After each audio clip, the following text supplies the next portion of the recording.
Ashley Cordova, a young piano prodigy and daughter of reclusive director Stanislav Cordova, is found dead, the police suspect that it's a suicide.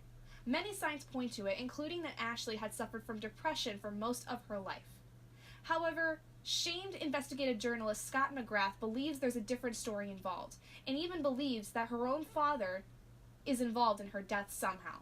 However, Scott cannot exactly prove this, as Stanislav himself has hardly been seen in nearly 40 years. The man himself has been a very well-revered director for his many horror and thriller movies.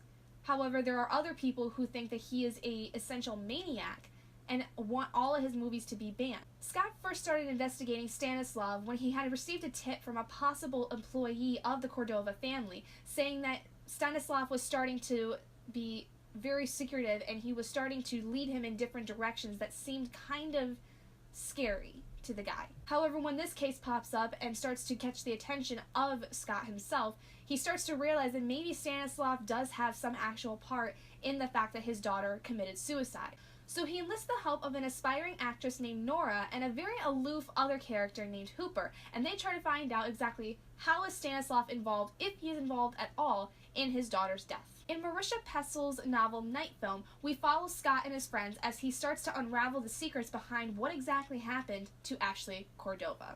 My overall thoughts on the novel was I thought it was really, really cool. There were a lot of really interesting things about the novel as far as the type of dialogue that Scott had throughout the novel and the characters themselves I really, really enjoyed, and just so many different things I feel like added to the overall likeness of this book that I had. It was really interesting and definitely not like a lot of other mystery thriller novels that I've read in the past. For instance, starting from the very beginning of the story, there are all kinds of pictures and documents that are created for this story to go along with the storyline. There's all kinds of police documents and newspaper articles and all kinds of different pieces of information that are related to the story. Now, I don't believe the novel is based on a true story. However, Marisha was able to create documents and place them in the book that would have followed the storyline, including all kinds of pictures of people that may have looked like the characters mentioned in this novel. This is absolutely ingenious to me because I would have never thought of using something like that, a different type of medium to showcase different aspects of a case and have it actually flow well with the story. It really didn't distract from anything in particular. If anything, it added more to the story because we were looking at actual possible evidence and things about the case that we would not actually see if we were just hearing about it on the radio or watching it on TV, stuff like that. I thought it was a really cool idea, and as a reader, that is the stuff I live for. Normally in true crime books, you will see that more often. For instance, when I reviewed the Lizzie Borden murders, one of the very first book reviews I did on my channel, that book had a lot of inserts about different things about the case and things that helped relate context to the history and the dress and all kinds of things about when the murders took place.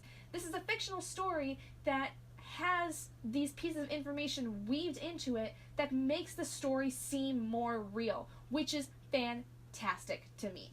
However, one thing I really didn't like too much about the book was the fact of how Scott was portrayed throughout the novel. I personally found him very pretentious and very arrogant throughout most of the novel, at least the very beginning of it, because he was so set on the fact that Stanislav was a killer or he was some kind of evil person. Just the way that he spoke as a narrator throughout the beginning of the story was very, very scary to me.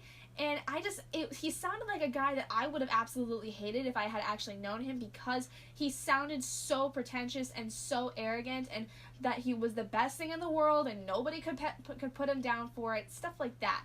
And then as you kind of got through the novel, though, you really saw a lot about him, about his personal life, and things that he really is insecure about himself and things that he hates about himself, and especially when it comes to talking about how he got in the position of being essentially blacklisted in the journalism community. He overall, to me, wasn't an awful guy, but I didn't care for the fact that he was pretentious in the way he spoke. However, there's a silver lining in that. Because I feel like in order to create a character that is like that, you have to give them a certain dialogue that portrays that. And I think it's very difficult sometimes to do that because you can try to make a character that seems pretentious and arrogant and fall flat. This, though, he was spot on. the arrogance and the sarcasm was spot on to where I did not question the fact that he seemed like a pretentious guy. So I say that I don't like the character, but that's good because I don't think I'm supposed to like the character too much because of his background and stuff like that and the way that he talks. However, he is supposed to be the main character, so you're supposed to see growth through him. So speaking of language and dialogue, the dialogue was absolutely wonderful. I honestly thought, especially when concerning Scott himself, that it was so well done and so realistic sounding. Like, when you read the story, you had no question of what time period it was. You had no question of kind of like the kind of person that was talking, because Scott had a very, very clear personality as you read the story. So I feel like Marisha did a really nice job with giving him a dialogue that we could understand and that the reader could clearly hear themselves as they read the novel. And I would be interested to see if there's an audiobook of this, just so I can hear somebody actually saying his lines and his narration in the kind of tone of voice that I would think he would have. I'd be interested to know if there's an audiobook. If you've read this book and know there's an audiobook version, please let me know in the comments below, because I would be interested in hearing it, solely for the reason of I want to hear the actual arrogance in this guy's voice as I read the novel and hear it myself. For a mystery thriller novel, this is actually pretty intense. I felt that it was really, really weird, especially with how Stanislav was portrayed. He essentially was like this horror movie, suspense movie maker who was really looked at in two different ways. He was looked at as either a genius for his work, or he was absolutely terrifying to a lot of other people. And there was so much information that was built up about him that it made me almost kind of feel bad for the guy because of the fact that people are destroying him for his art. In the very beginning of the novel, there's all of these different articles about his life and about the things that he did, the people he married, the fact that when his daughter was born, all of these different things that really kind of built up his character without you ever meeting him for the first time, which I think is interesting. We don't really see him at all, at least in the very beginning of the novel, so to have this kind of build up about him is really fascinating because you really don't get to know the character other than what you know about his history. And I feel like that's a bit problematic in a way because based on what we hear of other characters talking about them and things like that, we can sometimes get the wrong impression of them. But I think that was a very smart tactic on Marisha's part because we kind of have to make our own opinion of how Cordova actually is. And, you know, maybe he's a killer, maybe he's not. We don't know until we read the book. So I think that was really, really smart of her to do, is to kind of make this build up for Stanislav Cordova himself. So yeah, those are basically my overall thoughts on Night Film. I really didn't have too much just because it was a pretty good novel in my opinion. There were a lot of good things about it, pretty much mostly positive things, other than the fact that I didn't super care for Scott's character, but at the same time I understood it, so I can't really peg it down too much. So I honestly really enjoyed it. If you are into really suspenseful thriller mysteries, this is definitely a really good book for you, and it's actually fairly new. It came out, I think I read something in 2013, so it's been around for a little while, but it's still fairly new, and I honestly found this book at my local supermarket for like $6.